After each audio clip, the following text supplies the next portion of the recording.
Hello everyone, here in sunny London today with Paul Newnham, my boss. And we're just going to get to know Paul today. So you're working towards achieving good food for all on the daily. If you could have a dinner party with 5 guests full of good food, who would they be? Look, it's a really good question. It's always hard when you get given these questions where you've got to come up with 5 because you always feel you're going to leave somebody out. So, the first person that comes to mind is Pierre Thiam. Pierre is amazing entrepreneur, chef, author.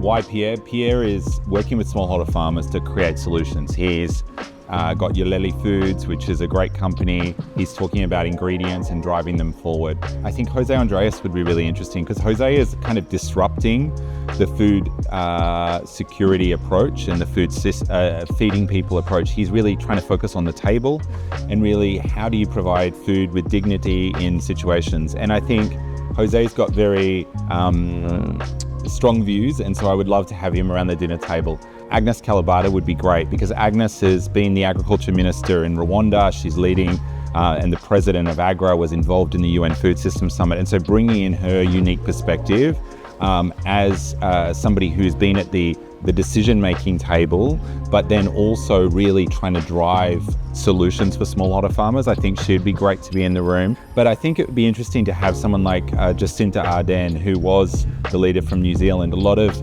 amazing kind of approaches to her leadership, and I think she just brought freshness to the conversation and different approaches. So Radi, she's been doing a lot on social media. Radi is just got a cookbook out called Joy. I think I've not met her, but I think she'd be really interesting and bring an interesting perspective to the conversation. So I think she'd be great too. That's a great group of people. Yeah, it would be pretty fun. A lot of fun. It would be a lot of fun. Yeah. Okay, so you talk about food systems transformation all the time, as we do at the Hub as well. What is a food system and why does it need transforming? So food systems we often think about in a linear fashion. It's like we grow food, it goes, and then we just eat it. And it's like a kind of linear idea. But when you think about food systems, it's much more systemic. And so it's more complex. And so there's interconnected, areas and relationships which have to be thought through. And so for me, when I think about food systems, I think in a much more circular fashion than a linear fashion. And I think about how all of the components and the parts feed into one another to actually deliver healthy, affordable, accessible, nutritious food all year round. Yeah, it's super interesting to think about just how many people don't really see food as that, considering it's intersected in everything in our life, but people, just aren't viewing it in that circular fashion. Yeah, and people, I think there's often this idea, food just appears, and for many people it does, and they're very disconnected from it, but we have to understand that there's transport, there's logistics, there's soil health, there's all these elements that go into it, even energy and, how the energy is used, and refrigeration and water, and, all of these elements need to be thought through.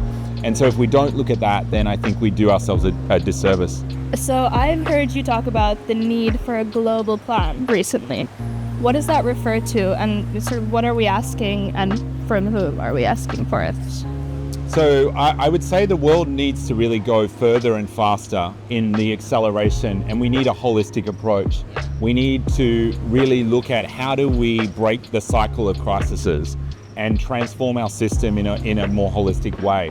And so we need to do that so we can get back on track around hunger and addressing it and malnutrition. So I think countries need, have national plans to address hunger and malnutrition. They have ways that they want to try and drive forward food system transformation, but we need a clearly articulated global policy consensus around a wide range of stakeholders at the global level to say how we're going to do it. So we need this global plan. We need it backed up by the G7 and the G20. And it's not about creating something new. Rather, the purpose of a global plan is really to focus our leadership and move that forward. So the real key purpose of a global plan is to demonstrate political leadership. It's to get alignment between the key actors, stakeholders, the financing, the technical side of things, to increase some of the evidence-based priorities. I also think it's about global coordination. So it's about supporting country level action and thinking also in that around governance and accountability, and how do we improve that? How do we see that going forward? We see that Brazil's G20 presidency is a key moment. The Global Alliance Against Hunger and Poverty is delivering many of the elements of this. And so we need to think about how, through campaigns like Hungry for Action, we call on other countries to support it and really join them. So I'm wondering who your food champion of the week is. Wow, food champion of the week. This week, I'd like to shout out to the Alliance to End Hunger and Malnutrition. The Alliance to End Hunger is the fiscal sponsor of the Hub and has been really active in helping the Hub come together. It works in the US particularly, and they bring together a network where they solve challenges and work together on the causes of hunger in the US and abroad. And under the guidance of Eric Mitchell, who's the president of the Alliance, he's also one of our bridge members. They're a critical partner for us in terms of driving forward the success of the work that we do. So the Alliance to End Hunger, I think, a big shout out to them. And if you're based in the US, you should definitely check them out and get involved. Yeah, shout out the Alliance.